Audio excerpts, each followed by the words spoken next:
Good afternoon po sa inyong lahat. Ngayong araw po ay ibabahagi ko sa inyo ang munting kaalaman sa pag-aalaga ng barako o bak. Ang kalakasan po ng kambing ay sa tag-araw. Ngayong tag-ulan, prone po sila sa mga sakit. Kaya kailangan nating mag-inject ng vitamins regularly. Kung bata pa po ang ating barako, mga edad na gaya ng ating mga dumalaga, parehas lang po ang pag-aalaga nito. Pero kung nasa hustong edad na po to, mga 7 months po pataas,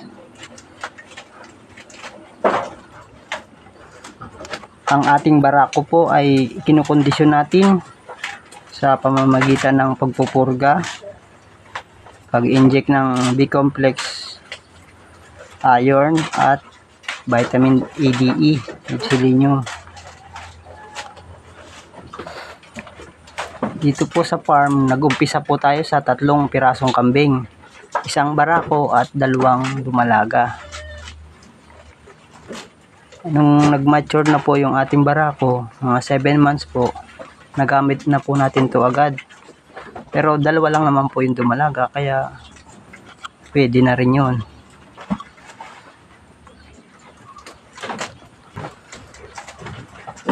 Pero mas maganda po sana, mga edad ng barako natin ay 10 months pataas bago natin gamitin. Lalo kung marami ang ating mga inahin o mga dumalaga, kailangan medyo mature na siya para kondisyon na. Pero dito nga po sa akin, nag-umpisa po sa 3 lang at 2 lang yung dumalaga, kaya pwede na rin po kasi hindi naman po agad magagamit yun. Pag nabuntis na po ang mga dumalaga, mababakante na po siya, conditioning na lang po. Ang una ko pong barako ay si Pogi. Ang barako pong ito ay tumitimbang sa ngayon ng 40 to 50 kilos. Hindi ko pa po siya natitimbang. Kaya po mag-i-inject tayo ng 4 to 5 ml na B-complex. Pero po bago yun, unahin po natin yung albendazole. Magpapainom po tayo ng 5 ml nito sa umaga, mga madaling araw pa po bago sila kumain. Mga 2 to 3 hours bago sila kumain, magpapainom po tayo ng pampurga na albendazole 5 ml. Tapos i-injectan na po siya natin ng B-complex 5 ml po at iron. Yung ADE naman po kinabukasan naman po, para medyo tumalab muna yung 2 vitamins.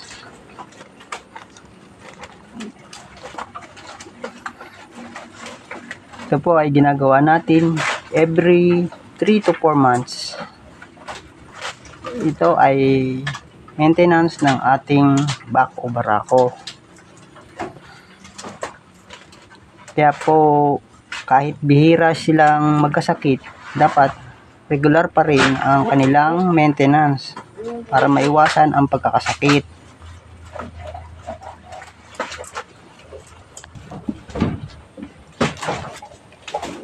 Ang ating bak po kasi ang isa sa mahalagang kailangan natin sa pagbibreed, gaya ng ating inahin. Bukod po sa pagpupurga at pag-i-inject ng vitamins, kailangan panatilihin nating malinis ang kulungan ng ating barako. At kung tag-araw, dapat po ay pinaliliguan natin kahit 1 beses 1 buwan ang ating mga barako. Lalo na po kung summer, masyadong mainit ang panahon, para kondisyon sila at masigla ang kanilang pangangatawan. Paalala lang po, ito po ay base lahat sa aking research at experience lamang po.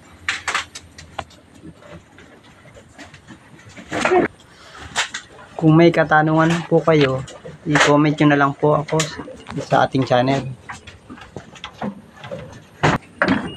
Ito po si Pogi, ang makisig na barako dito sa ating mini farm. Ito ang pinakamakisig sa ating dalawang barako. Ito po ang una nating barako. Siya po ang hari ng ating kambingan, si Pogi. Yan po ang makisig na si Pogi. Yan po, kondisyon na kondisyon yan palagi. Makisig na makisig. Yan po. Kapupurga lang po niyan.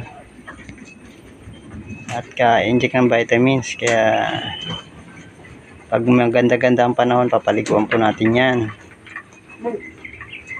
Para gumanda-ganda yung balahibo.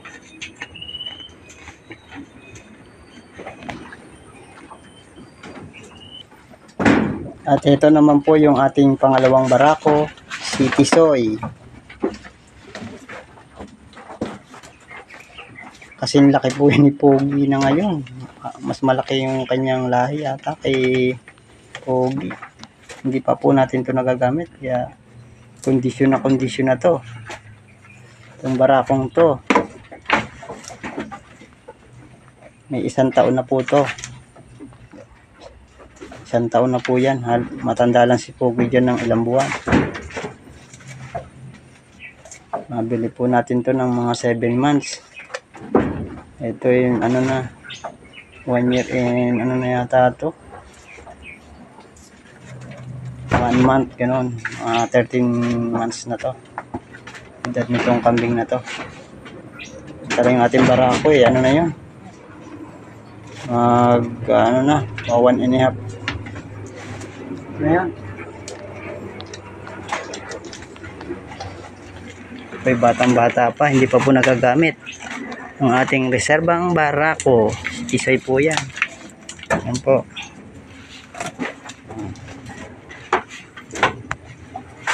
Hindi pa po natin yan nagagamit, pero regular po yung kanyang maintenance. Para mga December po magagamit na natin yan sa mga bisiro natin ngayon. Kaya po yung reserve.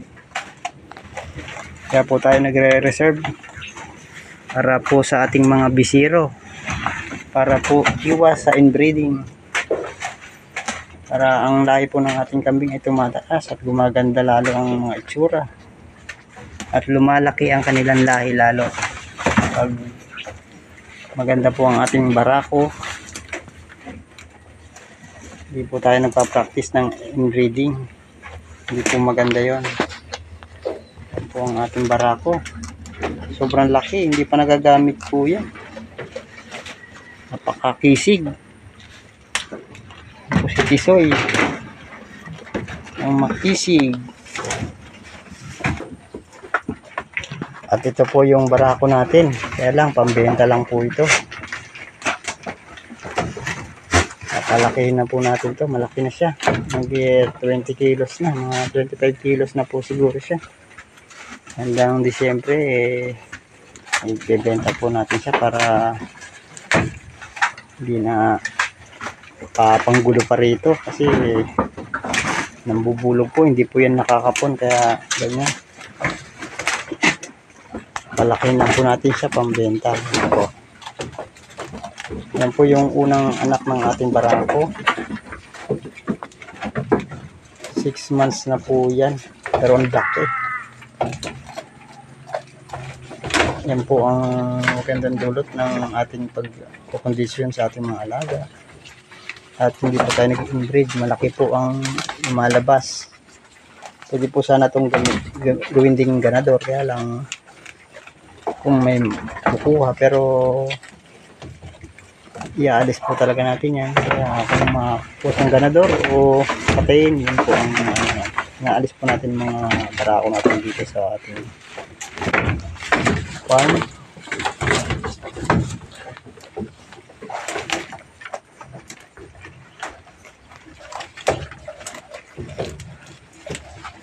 Kung may katanungan po kayo, mag-comment lang po kayo sa ating channel. Hanggang dito na lang po at maraming pong salamat.